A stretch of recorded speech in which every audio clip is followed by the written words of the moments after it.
Hello, YouTube. It's Earl of Pipes, and I'm coming to you on a Wednesday night. Now, most of you are, number one, most of you are pretty new to the channel. And again, thank you very much for joining me for these conversations about tobacco on my back porch. But if you've been around at all, you notice I mostly do Tuesdays and Thursdays. Those are the nights that I've got free. Normally, I am married and have a family of 4 children, and my wife, so that's 6 of us, and so we normally have something going on most nights, but Tuesdays and Thursday nights, generally I can break free. But if you can hear my voice, I got a little bit of frog and some congestion, so I was home from work yesterday, didn't go to work, and it's been raining here since Thursday and bitterly cold. So this is actually the first time I've been able to smoke a pipe since last Thursday night when I went live with you guys. So tonight, if you've seen the thumbnail, what I thought I would smoke with you guys is one of my favorite blends. It's Pease Abington, and it is an English blend, and it's in Pease's it's in his classic collection. And so our tin description says Abington is the fullest mixture in the classic collection. A generous measure of Cyprian Latakia is combined with fine red and yellow Virginias, then spiced with rich oriental leaf. The taste and aroma are bold and assertive while still possessing a refined elegance. I came across this blend, so as I've kind of mentioned in some other videos, I really love English blends. I love Latakia, and I still have a lot of blends to try. But with Abington, I was going around GLP's website, which if you haven't done it and you're new to pipe smoking and you want to learn a lot of stuff, GLP's, he puts a ton of information up there, but he has some write-ups on all his blends, and he talks about this one having, I believe it's between this one and Black Point, that he says has the most Latakia in any of his English blends, or maybe it's just in the classic collection.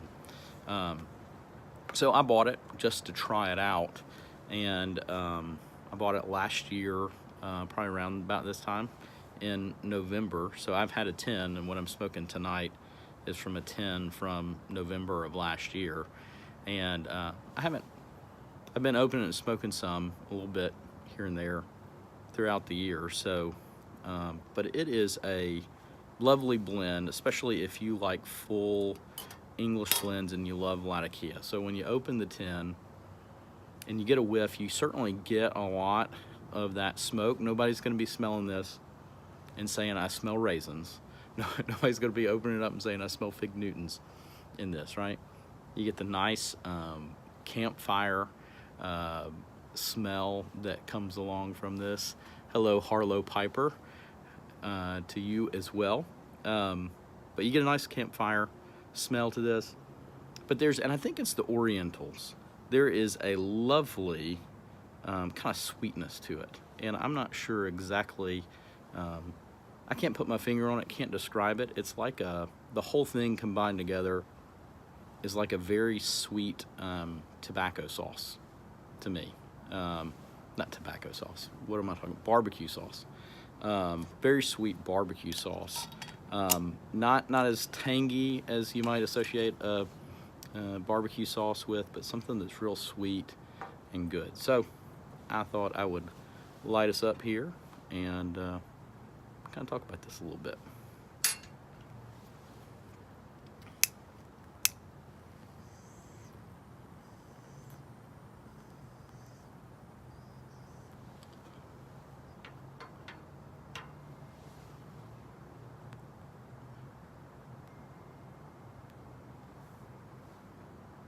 Certainly right off the bat, you're hit with Latakia, right? There's a lot in here. And so that first light, that's what you get, that rich, incensey, slightly sweet, slightly floral flavor. If you don't like it, you're not gonna like this. I love it, and there's something about that aroma that just relaxes me.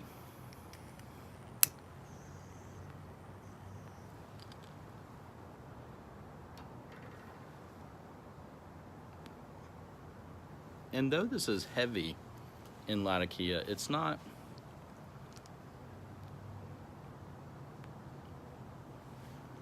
a one note. It's not like maybe Pirate Cake certainly has a lot of Latakia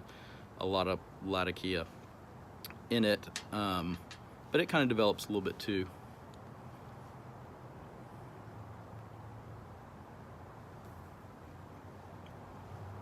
But I really like what this develops into past just kind of the initial Latakia stages.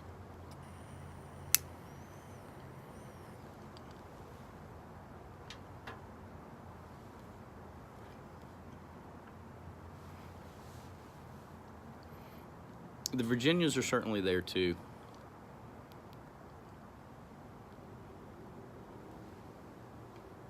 Providing a little bit of sweetness. And the Orientals are there as well, a little bit of spice, which is nice to get. I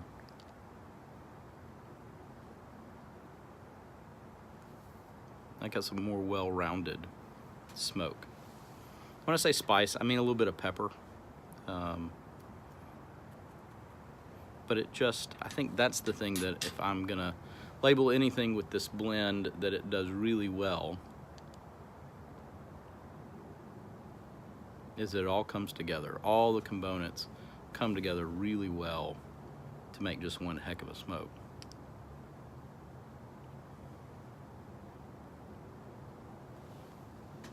Before I forget, tonight I'm smoking in a 7LE311 in their Trevi series. I believe that's what it is.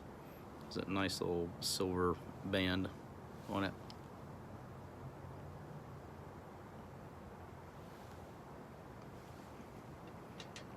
Really like the poker shape, especially if I'm going to actually be playing poker. But anyway. But those are basically my thoughts on Abington. What you get is a full-bodied Latakia, but you get a lot of sweetness that comes in from the Virginia. You get a spice from those Orientals so that you get a very well-rounded smoke. Certainly it's going to be heavy in your Latakia side of things and flavors, but it's just an excellent smoke. So if you like full-bodied English blends, this is one you need to try out. So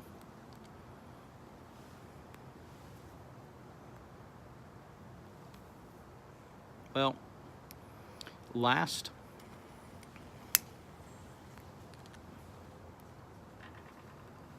live stream I left you with a little story about Christmas, and I told you how one year we were trapped in we were trapped inside our house for about a week because of an ice storm, and we didn't have power and didn't do all of that. So I thought I'd share with you some of my other just kind of fond Christmas memories growing up, and maybe next week before Christmas I'll share with you something as a fond Christmas memory as an adult. And this one kind of centers around tradition and on I think there's part of us as humans that we're built a little bit for routine and for tradition, and that those things can speak really deeply to our souls beyond just, hey, that's nice, I like that. But that's a conversation for another day. But for us, what we always did, or not always, but there was a run for about, I don't know, maybe a decade, 10 years. What we would do is we would go on Christmas Eve. Okay, like I've told y'all in the past, Christmas Eve is kind of our big family deal. So we would go about mid-afternoon. We'd go to the mall that's somewhat local here. It's actually a town about 30 miles away from us because we didn't have many shopping options here in my hometown when I was growing up here. Excuse me, I'm sorry. But we would go on Christmas Eve. We would draw names for our siblings that we had, and I was one of 4 children there too. And my dad would give us all $20, and we have about 2 hours just to go around the mall and to find something for each other. And I don't know what it is, but just that, you know, I mean, it's not like last week I've got a real good point to this story, other than I'll say this again. I don't remember what I bought anybody. I don't remember what anyone bought me, but I remember spending time with my family and having fun with them. And, you know, I think there may be a few years when my older sister got engaged that I can remember my brother-in-law. He got me once, and I can remember a couple of things he got me. But by and large, those memories were about the family being together and about the family all trying to, hey, John, how are you? It's about the family being together and the family just having time loving each other and making memories. So, again, I'd encourage you this Christmas to kind of remember what's most important. It's not about the stuff. It's just not. It's about those you're with, and ultimately, it's about the message of Christmas, right? That you have someone who has given you the ultimate gift. I mean, that's the story of Christmas. And if you don't know what I'm talking about, hit me up. I'll talk to you about it. Anyway, well, guys, that's about all I've got here tonight. Pease Abingdon. If you like English blends, pick it up. It's a good one. And I hope you guys have a good rest of the week. I won't be live streaming tomorrow. I actually got a corporate Christmas party. So, talk to you later. Awesome. Glad to hear you're having good conversations with the 11-year-old. I know my children, John, I've got a 9-year-old, I've got a 7-year-old, a 4, and a 2-year-old. And yeah, always trying to have time to have those conversations about what's important. It's not about the stuff, because stuff will always disappoint. Heck, I think, can we all kind of realize that a little bit, that even new pipes, it's like, I want that new pipe. You get that new pipe and it's great, but it disappoints after a little bit of time, doesn't it? So life isn't about stuff. It's about people. And it's about, are you doing what you were made to do while you're here? So awesome. Glad to hear you having those conversations. This is the Earl of Pipes. Talk to you later.